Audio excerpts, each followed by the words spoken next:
demande seulement la tête de Jean-Baptiste. Puis c'était sous serment. Hérode allait pas ginda habiter la laille. Oh nous sommes en paix ça. On est dans sa nengenini. Dans sa nengenini.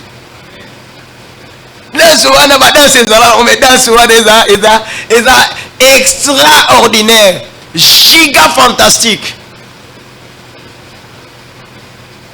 Dans ce oyo et là voilà muta après même au kabola bokonzi nae na mutabini ouais dans sa nengenini.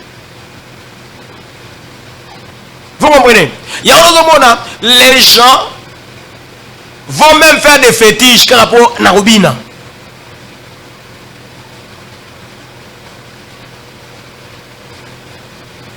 Et la fille est revenue demandant la tête de Jean-Baptiste. Et sur les champs, pardon, on envoya les gars. Albo kende ko kata mutu.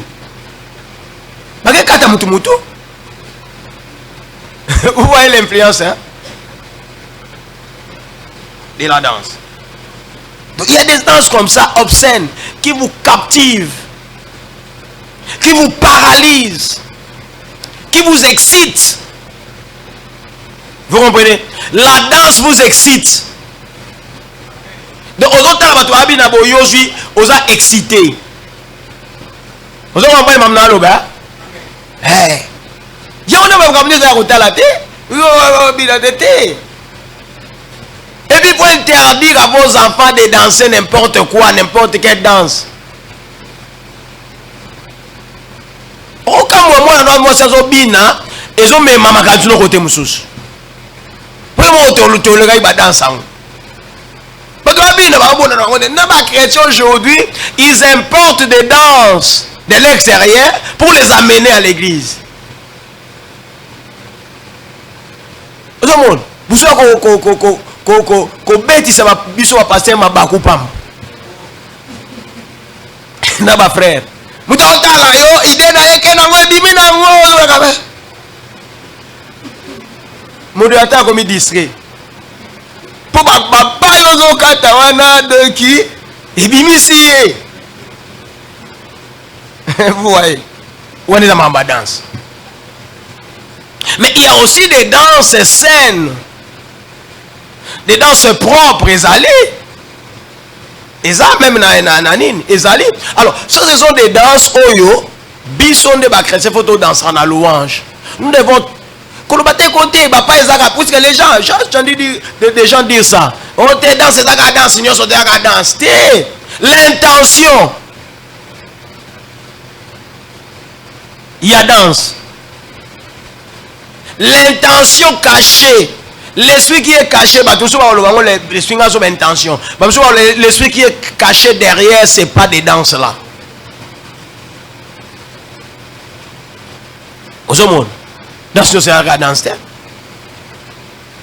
Et vous allez voir que les gens ont tendance à admirer, à féliciter, à vouloir. Et les gens sont contents face à des danses obscènes. Et aussi c'est pas islamité ma batte. Mais face à des danses saines, propres, les gens ont les mépris. Oh, dans le Mazobino. Nous Mazobi, dans le méprisant. Et bandit les lotés bandakala. Ce qui est beau, ce qui est bon, ce qui est bien attire le mépris des gens. Mais ce qui est mauvais, ce qui est mal, ce qui est obscène, ça attire l'admiration. Moni, tout le monde en a marre. Hérode a sépéré. À quel jusqu'à offrir la tête de Jean-Baptiste. Alors que maintenant c'est pour Jean-Baptiste, Hérode, la Bible donne témoignage, fait le témoignage, la Bible, Hérode en a séparé Jean-Baptiste mingi. Hérodias a 5 ans de tête, et ça qui est mawa. Mais le roi déjà si à ça qui serment, moi ça haute mes adi.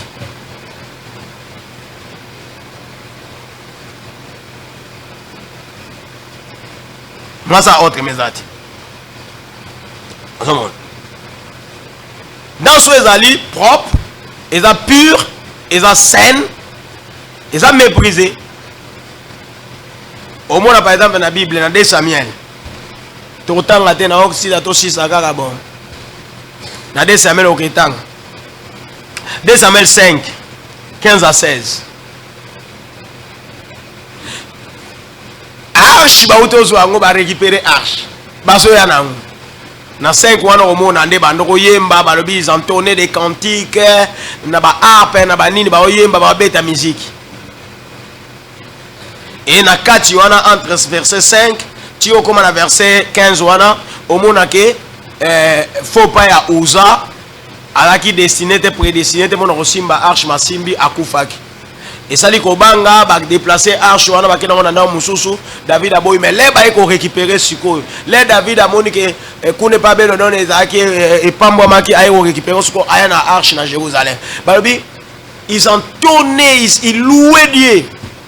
Ce que Joseph étant roi, pardon, David étant roi, abandi ko exhiber danse, ko yemba, ko bina. Moi sinaye, moi na ya Saoul. Mais oh m'a revenu aux salons. Est-ce que dans sa liboso yango wana? Dans sa liboso yango na bato babina. David azaki ba feti nyonso. Saoul ye moko ye mwasi wana azaki princesse. Na ndao David tata na ye asitaki na ba feti ebele o bato bandoko bina. A critica kango. Mais dans ya David voilà critica bi mais yo rwande mukonza ndenge nozo bina boye. Po dans zo bazo bina na Nzambe bakipaka na bango te. Bakipate ko te na oningisa loketu te bakipate obi na ko bouger ndenge nyonso olingi sikozo baneti mutaliboma a telle enseigne que moi sinaye a méprisé et on connaît la suite il y a moi sinaye. C'est là où j'ai dit ce qui est obscène et admiré, ce qui est pur, parfait, saint et méprisé. Na makambo ya danse.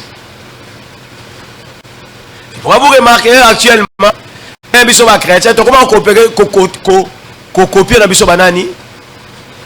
Papa y introduire ça lokolo à danse. Mais ba ko ne ba bimisa danse ko ni biso to banda kité. Puisque pourquoi ni on to ba ga eza ndenge moko biso to banda ngote. Atoki nzembo eza na salsa, eza na tango, bobela ka salsa, tango, soki nini, bino to ba biloko wana. Tan. Et ça va mettre manango. Ouais na biloko mo ya ba côté ba ya ba kiba kuna ba nini ba biloko ya ba Amérique latine et uta kuna ba sangi sur na rumba côté oyo. Et beta manango. Mais pourquoi biso to bania monter? Pourquoi les gens doivent se référer seulement à na mukiri? Pour pas identifier ba lo ba kete nzembo ko kaina wana. Pourquoi vous devez créer alors que l'inspiration réellement est ali et outil n'est pas Nzambe?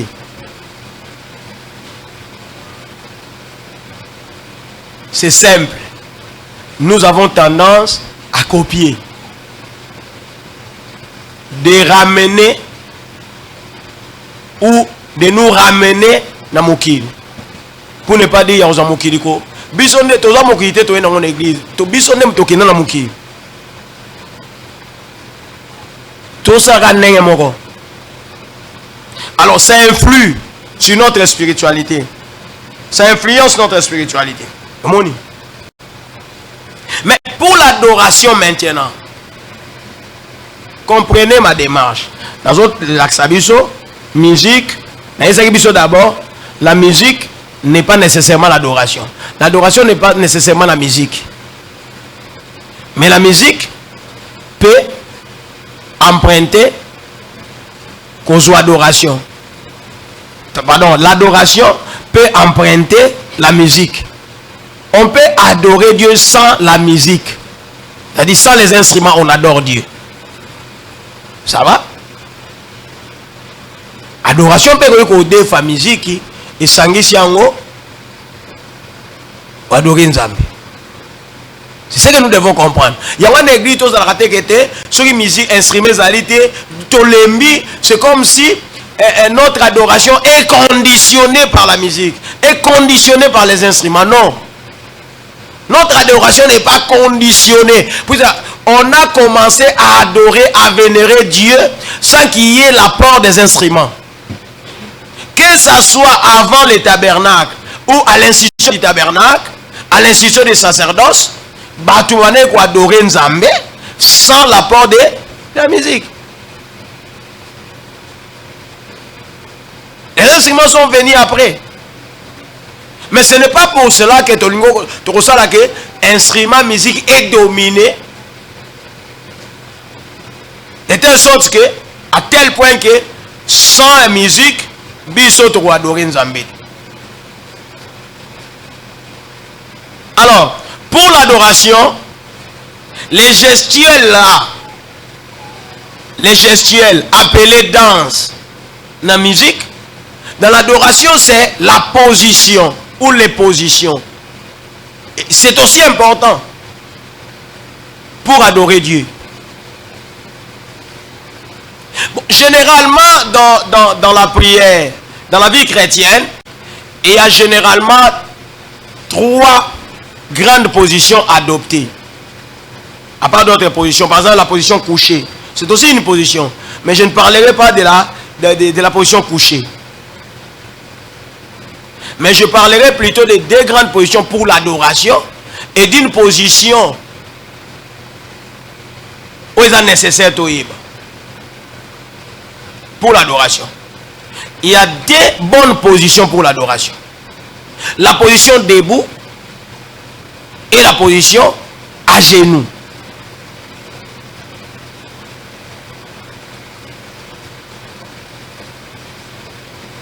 Alors, nous, prédicateurs, nous surtout les prédicateurs, nous avons cette difficulté-là. Toi, on a une difficulté. Puis, figurez-vous, il y a un assemblée qu'on a prédicateur. Prédicateur, on adore, il y a Vandi. Ce n'est pas qu'ils ont méprisé Nzambe, non. C'est-à-dire, parfois il se ressource. Parfois aussi, il doit prendre quand même Nini, puisqu'il va se mettre plus d'1 heure à prêcher au monde. Donc il risque de faire tout un culte et Naruzaka yarote élément. Vous comprenez? Alors, pour que vous prédicateur, à télémité. Yo ce qu'on a monté on avait écoute à télémité bon na télémité yo bo vandi po yé à télémité les yo vanda pendant plus d'1 heure ou 45 minutes ou 1 heure il y a au télémité. Vous comprenez? Humainement parlant, à quoi qu'il ne peut vanda, c'est pas un problème puisque avant d'être puisqu'il n'est pas dans cette adoration, mais peut-être puisque à mon niveau dans l'énergie mouké son a télémité boyé l'aime sur le côté les matin. Jugement, je ne peux pas entrer. Mais de toutes les façons, c'est Dieu qui donne la force. Nous ne pouvons pas côté les manées pendant toute l'adoration. Et puis, la parole peut terminer à petit souk. Cela dépend, il y a organisme à moto. Alors, j'en viens à mon sujet. Donc, les 2 grandes positions là, ou les positions favorables, et dans la position debout et la position assise. Et pardon, à genoux. Merci beaucoup, Landa. Position à genoux. À genoux. Merci beaucoup. Alors, la position debout, c'est une position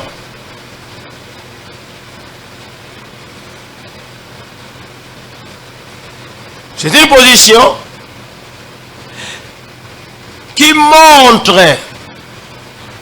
la reconnaissance de l'autorité suprême et souveraine de Dieu. C'est une position qui met en exergue ou qui montre la reconnaissance de l'homme, de la supériorité, de l'autorité supérieure, souveraine, suprême de Dieu. En les glorifiant, bien sûr. C'est-à-dire, tout le monde a même dans Mokili. Ceux qui Mokondia Koti, c'est-à-dire, c'est une reconnaissance de l'autorité. Se mettre debout, c'est reconnaître l'autorité qui est devant vous. Même au niveau saluer un supérieur, normalement, on doit se mettre debout. Vous comprenez? Et même à cette autorité, la meilleure position pour saluer quelqu'un, c'est de se mettre debout. Mais la bonne position, c'est de côté les mains. Pour se saluer, il faut se mettre debout. Tout le monde a le même. Président de la République, il y a un ministre, ambassadeur. Donc, c'est une marque de reconnaissance. Cette position-là. Et bien sûr, c'est une position aussi autoritaire. On ne donne pas des ordres en étant assis. Mingi mi po muta ayo kisaki bokonzi na ye atelemaka non.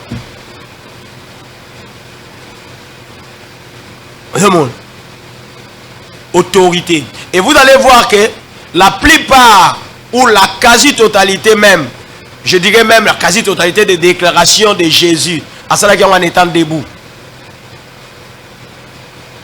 Père, je te rends grâce. Toujours debout.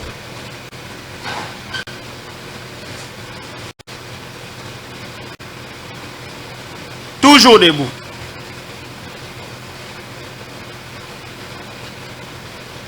Déjà, même les prophètes de la Bible, Jésus et tous les prophètes de la Bible, les prophètes de la Bible, ils étaient toujours debout.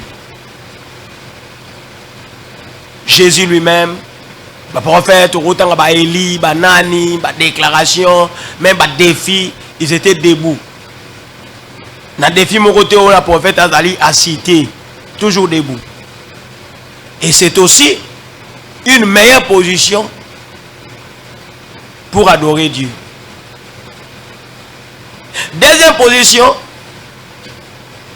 bonne position pour adorer Dieu, c'est la position à genoux.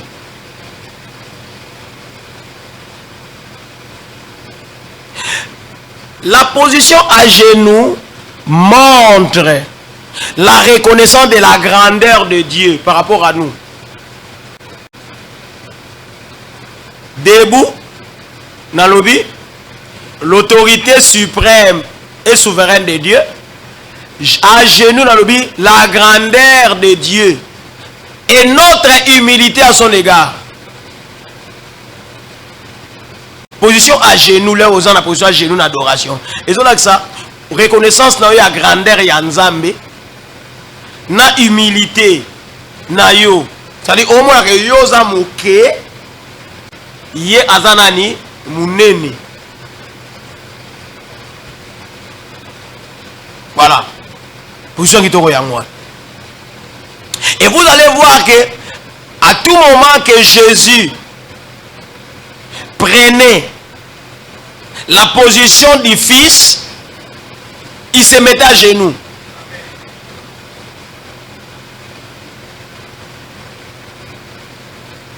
Est-ce que vous comprenez? Dans la Bible. Il se mettait à genoux. Surtout par exemple dans Luc 22, 41. Babi, Jésus s'est mis à genoux. Vous priez. Il s'est mis à genoux. Non, il n'est pas assise. Hein?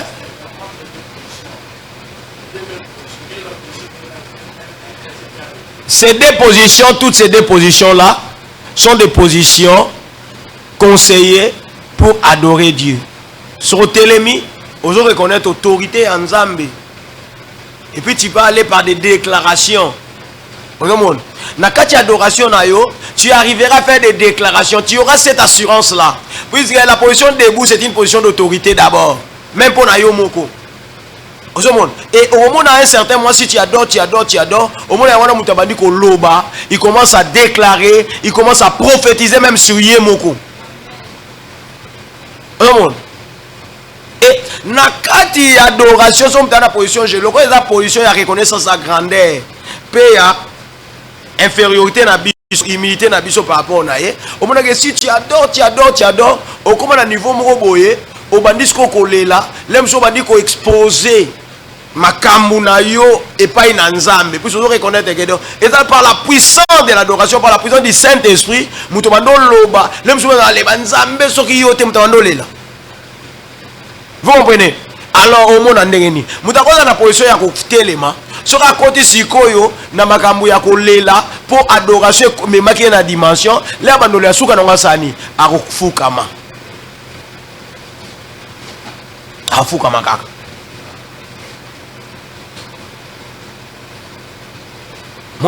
Et là nous sommes toujours dans les gestuels. Au moment du gestuel à côté on a la musique à pamba et danini ko bouger ka corps inutile pamba. Mais puis les chrétiens tous en ont. Mais maintenant dans l'adoration, les gestuels maintenant est comme le mususu. Et comme une position comme mutu azui. Il y a concentration. Vous comprenez? Alors, bon, ajoutez à cela la position maintenant assise. La position assise n'est pas une position appropriée pour l'adoration. Non. C'est par ignorance que nous restons très souvent assis quand on adore. Qu'est-ce que nous gagnons? Nous gagnons nini? Et c'est difficile dans la position que le Saint-Esprit vienne dans toi. Il est difficile. La position ce sont des cas rares, extrêmement rares. Vous vendez na yo batu bazo adorer. Allez moun mo santa ya bo abane ko se manifester quand na yo. Et ça difficile, c'est rare. La position assise est une position appropriée pour l'enseignement.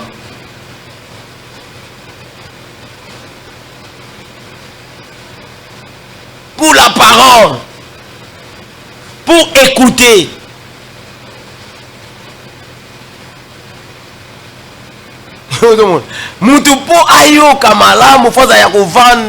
C'est pourquoi vous remarquerez que Jésus, quand il prenait ses disciples, il commence à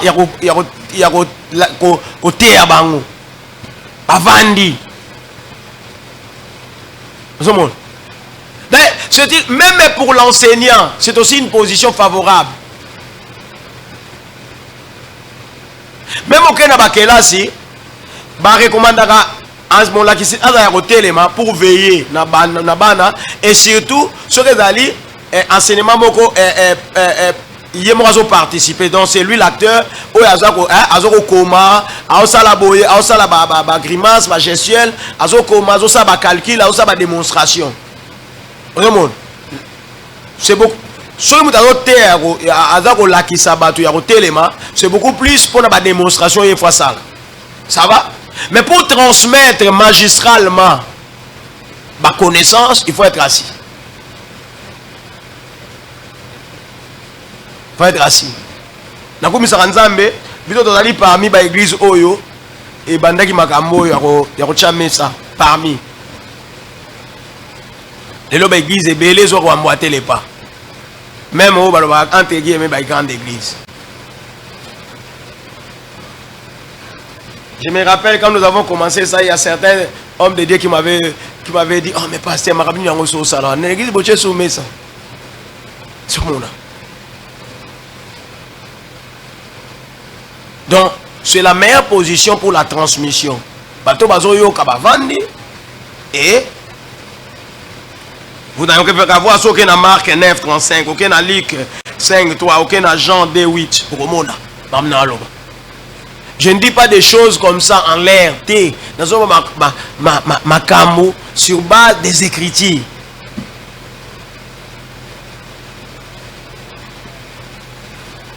Puisque notre objectif, c'est de rétablir l'adoration dans notre église d'abord.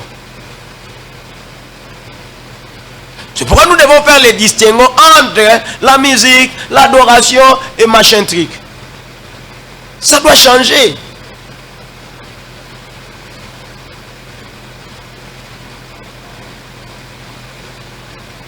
Ça doit changer. Au moment où on a même la partie il y a louange. Au moins on aime sur instrumentiste et musicien. Il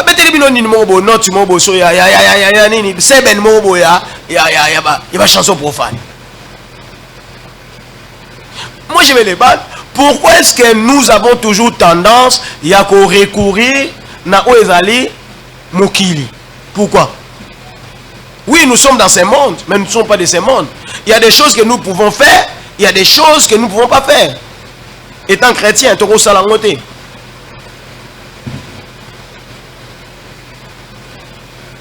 Je crois que vous remarquerez que dans le moment d'adoration, actuellement, pour la plupart des églises, il n'y a pas vraiment d'adoration dans nos églises. Et ça va cause. Tout ça là, tout ça qu'on interpréter, banzembo. Au lieu de adorer, tout ça interpréter.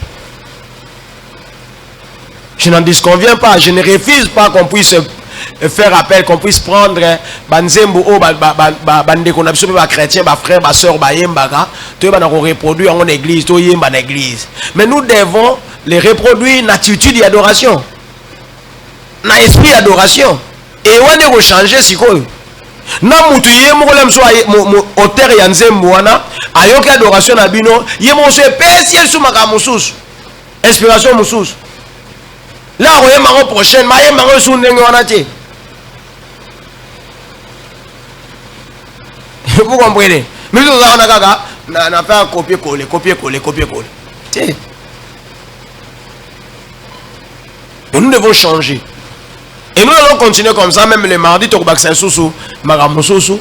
Donc, jusqu'à ce que tu atteindre Penzani Nabiso, nous so a azala MBB na pensée biblique concernant ce que nous faisons, puisque l'adoration est une importance. Comment vous pouvez imaginer que Moli Moabe qui est lié, mais Yembi Moli Moabe wana esanini et bimi. Combien de bateaux a délivré, besoin de délivrance, kakanakati adoration. Ce que je dis ici, un jour j'ai tenté, j'ai fait une expérience. Ça fait des années, on était ici. Je leur ai dit, je suis venu, je pense à l'époque, c'est comme si frère Mayal était là, je ne sais pas. On dirait. On s'est retrouvés là, on était des frères Mayala, des Jojo, je ne sais pas, même des Eleka. On est là, bon, ça va, nous allons adorer Dieu. Ils étaient là, répétition, bon, maintenant, tout ça l'expérience. Mais maintenant, nous allons adorer Dieu. Mais vous allez voir qu'il y aura une différence. Ça va. Na prié sili bon, on a commencé à chanter. Tokoti. Nabi, laissez-vous emporter. Parce que nous sommes en train de faire. Nalo yembo. Soko qui posa okumisa nzambe na malobe makati na yomo okumisa nzambe. To bandi me komi awa. Et community service. Et community service. Mais nous étions dans la répétition. Quand on avait terminé, on a tout dit bango suko bon. Suko awa et là on est spécial to salia. Et là on est dans salia spécial. Exacté. Et là on y peut bino salia spécial. Exacté. Kaka bino ba yembi to sangani to bando yemba, nous avons commencé à adorer. Maintenant regardez les fruits. Si vous avez tant on y se retrouver, tout ça là on a même esprit bongo. Mais il y a ça là ce qu'on m'a ramené parmi les même quand on belé to vivant, on te un esprit ou un toqué dans formalisme religieux, toqué église. Bah toi y maillot vendre no bon. Entre tout ça n'a pas problème. mais olingi kokumi kotisa te yo siko olingi ba problème de solution de la Bible dit par les chants, par l'adoration, les chants, banani bazaki libéré, basinge katani na prison. Je pense que c'était Paul et Barnabas et Silas, pardon. Vous comprenez? Les choses que tu n'arrives pas à obtenir par la prière parlée, tu peux les obtenir par la prière chantée. Vous savez, l'adoration, c'est une prière chantée.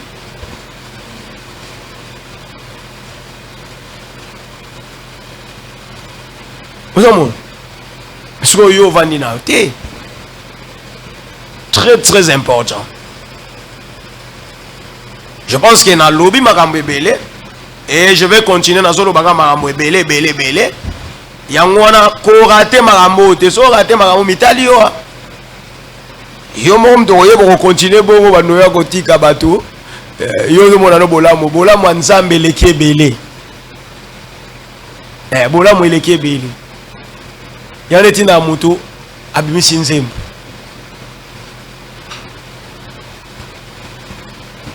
Aussi, si Nabisoana, que Dieu puisse vous bénir abondamment.